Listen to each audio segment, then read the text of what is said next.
Hi, welcome to Prabhas veggie world. എല്ലാവർക്കും അഷ്ടമി രോഹിണി ദിനാശംസകൾ. ഇന്ന് അഷ്ടമി രോഹിണിയും ശ്രീകൃഷ്ണ ജയന്തിക്കായിട്ട് ഞാൻ വന്നത് ഒരു സ്വീറ്റ് റെസിപ്പി ആയിട്ടാണ് കേട്ടോ. ബേസൻ ലഡു കർണാടകയിലും അതുപോലെ തന്നെ നോർത്ത് ഇന്ത്യയിലേക്ക് വളരെ ഫേമസ് ആണ്. കടലമാവ് കൊണ്ട് ഒരു ലഡു നമുക്കത് പെട്ടെന്ന് തന്നെ വീട്ടിൽ ഉണ്ടാക്കിയെടുക്കാം. അതെങ്ങനെയാണെന്ന് നമുക്ക് നോക്കാം. അതിനു മുമ്പായിട്ട് കുറച്ച് പേരൊക്കെ എൻ്റെ റെസിപ്പീസ് ട്രൈ ചെയ്തിട്ട് അതിൻ്റെ ഫോട്ടോസൊക്കെ അയച്ചു തന്നിരുന്നു. Thank you for sharing. ഇനിയും ട്രൈ ചെയ്തിട്ട് ഇനിയും അയച്ചു തരൂ. അതൊക്കെ എനിക്ക് ഭയങ്കര ഒരു ഇൻസ്പിറേഷൻ തന്നെയാണ് കേട്ടോ. അപ്പൊ നമുക്കിനി വീഡിയോയിലേക്ക് പോവാം. ബേസൻ ലഡു ഉണ്ടാക്കാനായിട്ട് ആദ്യം കുറച്ച് അടിക്കാനുള്ള ഒരു പാത്രമാണ് ഞാനിവിടെ എടുത്തിരിക്കുന്നത്. അതിലേക്ക് ഒരു 2 ടേബിൾ സ്പൂൺ നെയ്യ് ഇട്ട് കൊടുക്കാം. നെയ്യ് ഒന്ന് ചൂടാവട്ടെ. ഭയങ്കരമായിട്ട് പുകയുന്ന വിധത്തിലാവരുത്, ജസ്റ്റ് ഒന്ന് മെൽട്ട് ആയാൽ മതി. ഇപ്പൊ മെൽട്ട് ആയിട്ടുണ്ട്. ഇനി ഇതിലേക്ക് ഞാൻ 1 കപ്പ് കടലമാവാണ് ഇട്ട് കൊടുക്കുന്നത്. മോട്ട ബേസൻ പറയും. ചെറിയതായിട്ട് തരിയുള്ള ടൈപ്പ് കടലമാവാണിത്. ഇത് ഇവിടുത്തെ ഇന്ത്യൻ സ്റ്റോറുകളിലും ഫ്ലോർ മില്ലിലും ഒക്കെ ബേസൻ ലഡുവിനുള്ള ബേസൻ എന്ന് പറഞ്ഞാൽ നമുക്ക് അവൈലബിൾ ആയിരിക്കും. ചെറിയ തരി ഉണ്ട്. ഇനി ഇതിനെ നമുക്ക് നന്നായി ഒന്ന് മിക്സ് ചെയ്ത് കൊടുക്കാം. ഒട്ടും തന്നെ കട്ട പിടിക്കാതെ ഈ നെയ്യ് കടലമാവിൽ എല്ലാ സ്ഥലത്തും മിക്സ് ആവണം. നെയ്യ് എങ്ങാനും കുറവാണ് തോന്നുകയാണെങ്കിൽ നിങ്ങൾക്ക് കുറച്ചായി ഇട്ട് കൊടുക്കാം. നെയ്യ് ഒരിക്കലും കൂടുതലാവരുത്. കൂടിക്കഴിഞ്ഞാൽ നമുക്ക് കടലമാവ് വെന്ത് കിട്ടില്ല. നെയ്യിലാണ് ഈ കടലമാവ് നന്നായി റോസ്റ്റ് ആയി കിട്ടേണ്ടത്. നല്ലൊരു ഫ്ലേവറും നല്ലൊരു ടേസ്റ്റുമുള്ള നോർത്ത് ഇന്ത്യൻ സ്വീറ്റ് ആണ് ബേസൻ ലഡു. ഇത് നന്നായി വറുക്കട്ടെ. ഇത് ഈ യെല്ലോ കളറൊക്കെ മാറിയിട്ട് ഒരു ലൈറ്റ് ബ്രൗണിഷ് റെഡ് ആവുമ്പോഴാണ് നമുക്ക് ഇത് ഓഫ് ചെയ്യല്ല, ഷുഗർ ചേർത്തി കൊടുക്കേണ്ടത്. ഇപ്പം ഇത് കണ്ടോ, കളറൊക്കെ നന്നായിട്ട് നമ്മുടെ മാറി തുടങ്ങി. നമുക്ക് ചെറുതായിട്ടൊന്ന് ടേസ്റ്റ് ചെയ്ത് നോക്കുമ്പോൾ തന്നെ ആ പച്ചമണം മാറിയതൊക്കെ അറിയാം. അതുപോലെ തന്നെ നല്ലൊരു നെയ്യും കടലമാവും കൂടി വറുത്തിട്ടുള്ള നല്ലൊരു മണവും നമുക്ക് വരും. ഇത് ലോ ഫ്ലെയിമിലാണ് കേട്ടോ കുക്ക് ചെയ്യേണ്ടത്. ഒട്ടും തന്നെ ഒരുപാട് ഫ്ലെയിം കൂട്ടി വെക്കരുത്. അടി കരിയാനുള്ള ചാൻസ് ഭയങ്കര കൂടുതലാണ്.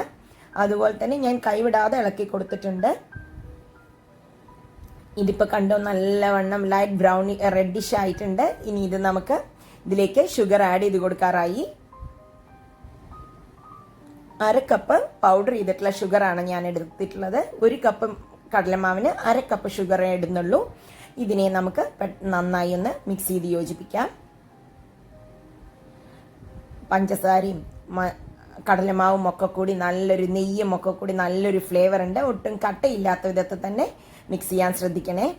ഇനി ഇതിലേക്ക് ഒരു 2 ടീസ്പൂൺ ഏലക്കായ പൊടിയും പഞ്ചസാരയും കൂടി പൊടിച്ചതാണ് ഇട്ട് കൊടുക്കുന്നത്. അതും നമുക്ക് നന്നായി മിക്സ് ചെയ്യാം. പഞ്ചസാര ഇട്ട് കൊടുത്തു കഴിഞ്ഞാൽ നന്നായി പെട്ടെന്ന് തന്നെ മിക്സ് ചെയ്യണം.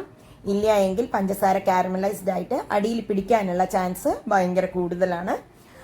നന്നായി നമുക്കതിനെ മിക്സ് ചെയ്യണം. എല്ലാം ലോ ഫ്ലെയിമിലാണ് ചെയ്യേണ്ടതുള്ളൂ.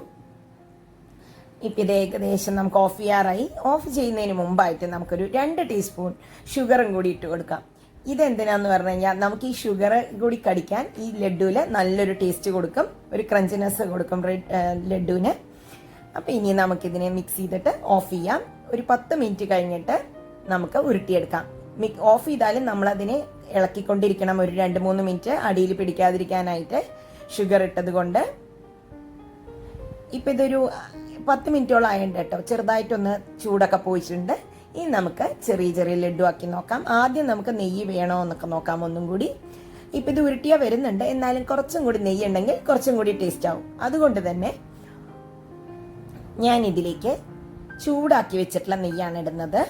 1 ടീസ്പൂൺ നെയ്യും കൂടി ചൂടാക്കിയത് ഇട്ട് കൊടുത്ത് ഇതിനെ മിക്സ് ചെയ്യുന്നുണ്ട്.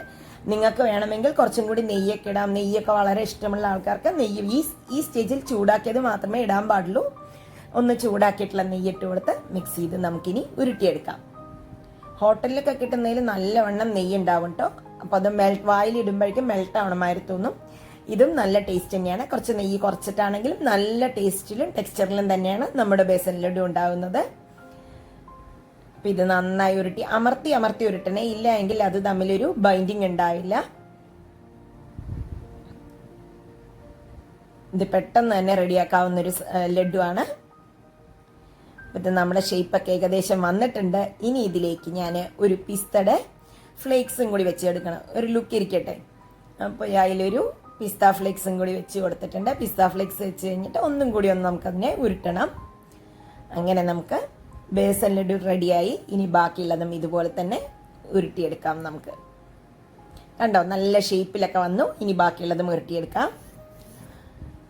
ഇതാ നമ്മളുടെ ബേസൻ ലഡു, ബാക്കിയുള്ളതെല്ലാം ലഡുവിൻ്റെ ഷേപ്പിലേക്ക് ഞാൻ ഉരുട്ടിയെടുത്തിട്ടുണ്ട്. എല്ലാവരും ഉണ്ടാക്കി നോക്കി അഭിപ്രായങ്ങൾ പറയാൻ മറക്കരുത്. എല്ലാവർക്കും ഇഷ്ടമായിട്ടുണ്ടാവുമെന്ന് വിചാരിക്കുന്നു. ലൈക്ക് ചെയ്യാനും കമൻറ്റ് ചെയ്യാനും സബ്സ്ക്രൈബ് ചെയ്യാനും മടിക്കരുത്. അടുത്ത വീഡിയോയിൽ കാണാം. ബൈ.